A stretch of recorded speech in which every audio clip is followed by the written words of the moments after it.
bienvenue à vous dans cette édition de la soirée. Au sommaire de cette édition,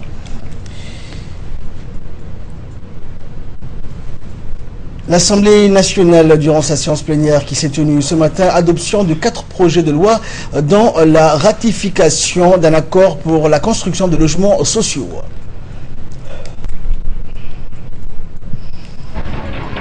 Également dans les titres, dans notre page politique, l'UMP organise un faux tour collectif pour une meilleure coordination des activités de chaque parti de la coalition en vue des prochaines échéances.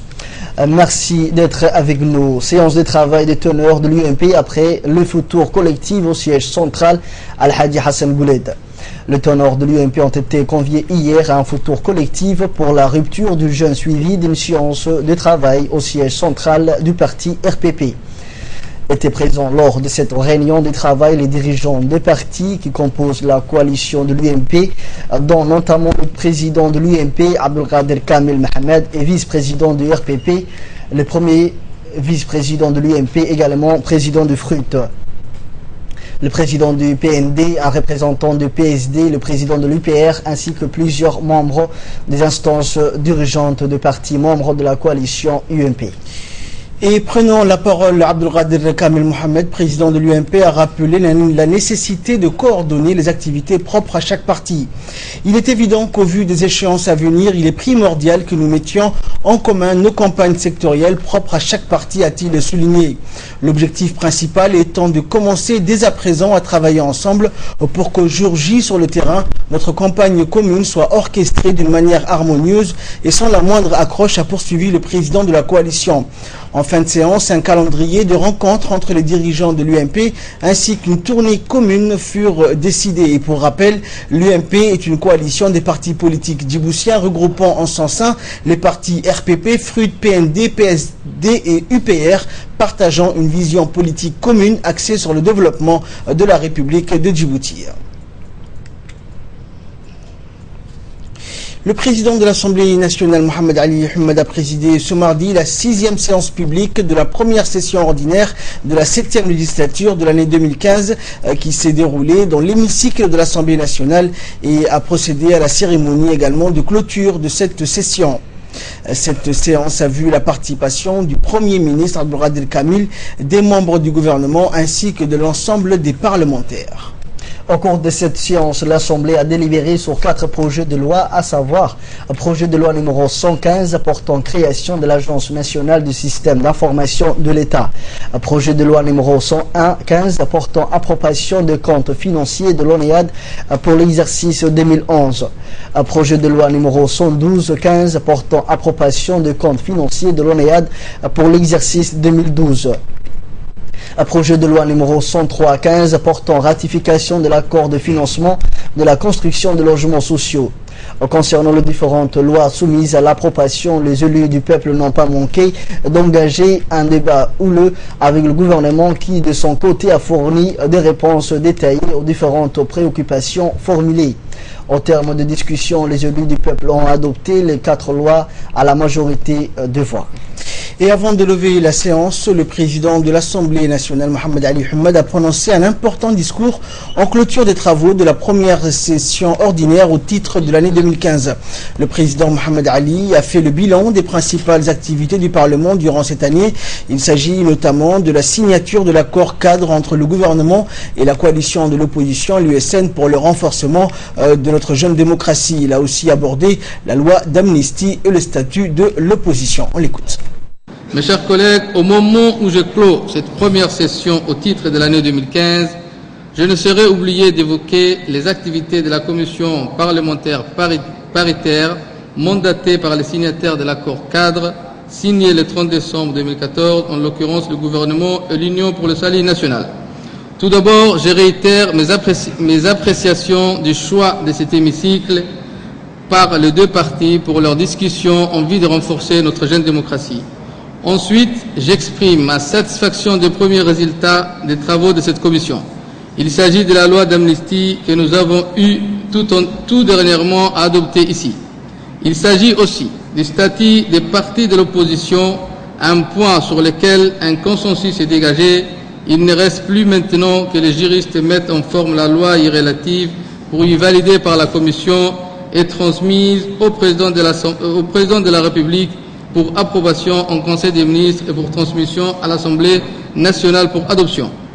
C'est pour moi un devoir de féliciter ceux d'entre eux, vous, mes chers collègues, ceux d'entre vous, mes chers collègues, membres de cette commission, et de vous encourager à poursuivre vos travaux et à continuer de faire preuve de retenue et de responsabilité en ayant à l'esprit que qui dit négociation dit patience, dit compromis, dit concession à faire de part et d'autre dans l'intérêt général.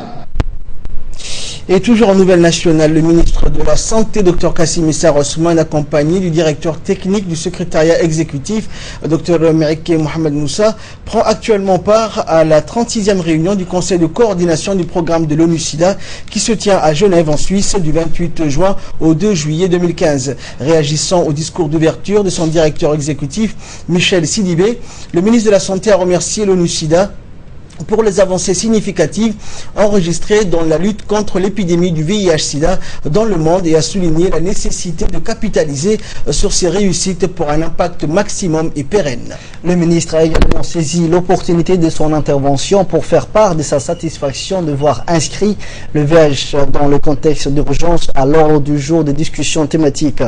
En effet, cette problématique s'épose avec une acuité toute particulière dans notre pays et qui fait face depuis plusieurs mois à un afflux supplémentaire de réfugiés qui fuient la guerre au Yémen.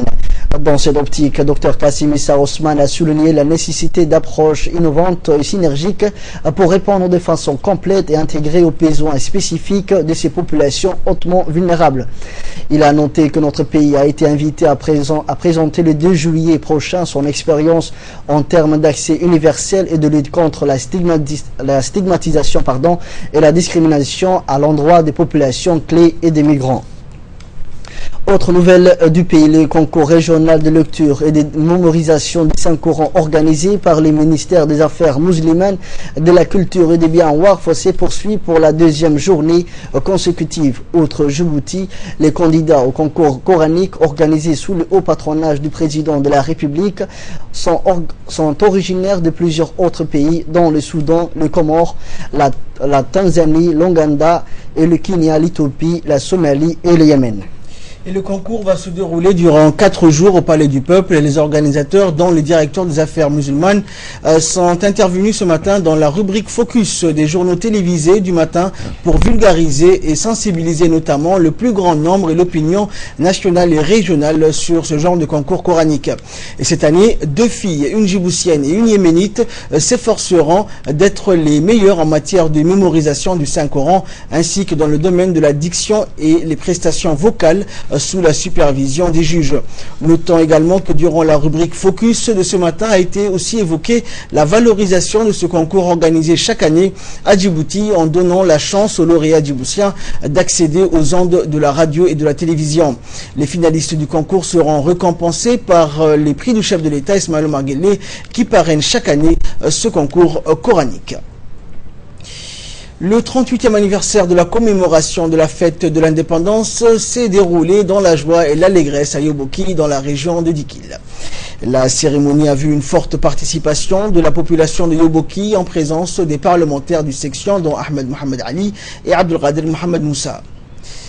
Tous les acteurs économiques et sociaux de la sous-préfecture de Yoboki, dont les associations des femmes et des jeunes, ont aussi participé à la cérémonie animée par l'artiste blues nomade Abaïzid Ali. Le public a suivi avec enthousiasme la soirée musicale durant laquelle des chants patriotiques et culturels ont été présentés à l'occasion de la fête de l'indépendance. Situé sur le corridor routier Djibouti-Galafi, un principal axe d'échange avec l'Éthiopie, Yoboki bénéficie d'un dynamisme particulier pour le jeune très impliqué dans le secteur du transport. À l'occasion de ce 38e anniversaire de l'indépendance nationale, la région de Yoboki bénéficie de l'essor des activités agricoles grâce aux nombreuses coopérative dans la plaine de Hanlé.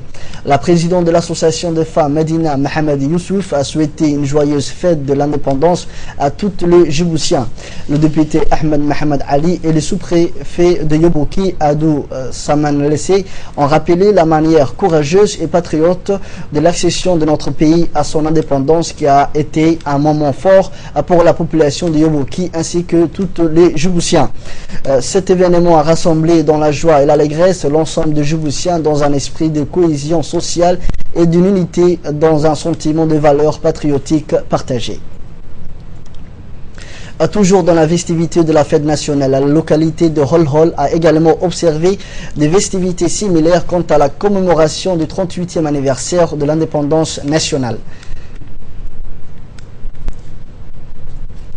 Les Holholois se sont retrouvés donc dès le début de la soirée dans les locaux de la sous-préfecture où une foule immense, avec à sa tête le sous-préfet et les cadres issus de cette localité, s'est retrouvée pour donner de la grandeur à cette cérémonie.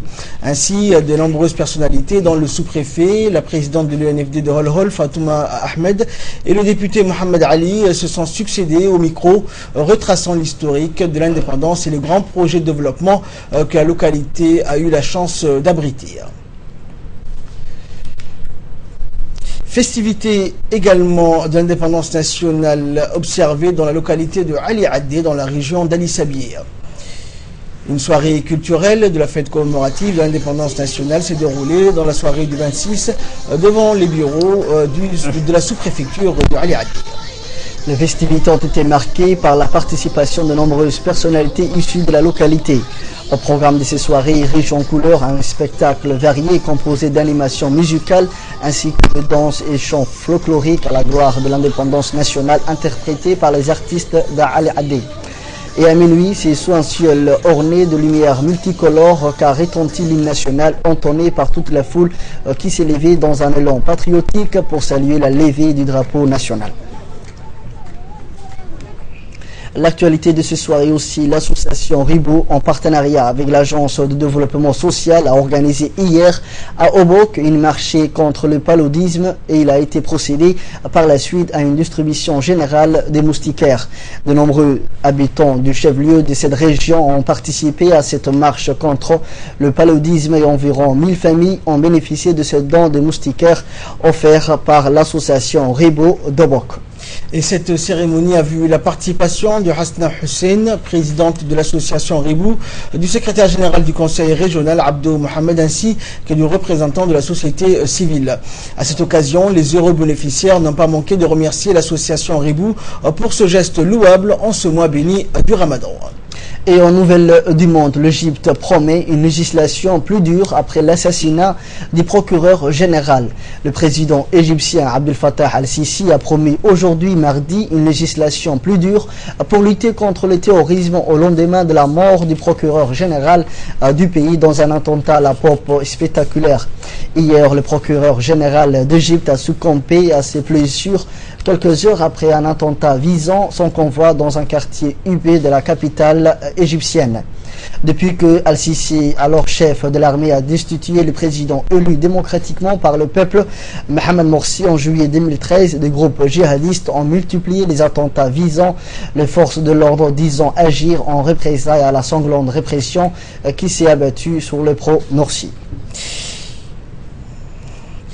Et pour clore cette édition, au moins 55 personnes ont péri ce mardi dans le crash d'un avion indonésien de transport militaire sur un hôtel et des habitations à Medan, dans le nord de l'île de Sumatra, ont annoncé les autorités qui craignent que le bilan s'alourdisse. Selon l'armée de l'air, 113 personnes étaient à bord lorsque l'appareil a plongé sur une zone résidentielle de Medan. Des témoins ont déclaré que l'avion, un Hercule C-130, a explosé avant de toucher le sol. Il semble qu'il n'y ait aucun survivant, a déclaré Ajus Supriyata, officier de l'armée de l'air indonésienne, ajoutant que certains passagers étaient des proches de militaires. L'avion est passé au-dessus de nos têtes à plusieurs reprises en volant très bas et dégagé des flammes et de la fumée noire. Au troisième passage, il a percuté le toit de l'hôtel et a immédiatement explosé selon des sources policières. L'appareil, mis en service en 1964, venait de décoller de la base aérienne de Medan à destination région des îles Natuna lorsqu'il s'est écrasé. Et c'est ainsi que prend fin cette édition. Merci à vous de l'avoir suivi. Excellente soirée à toutes et à tous.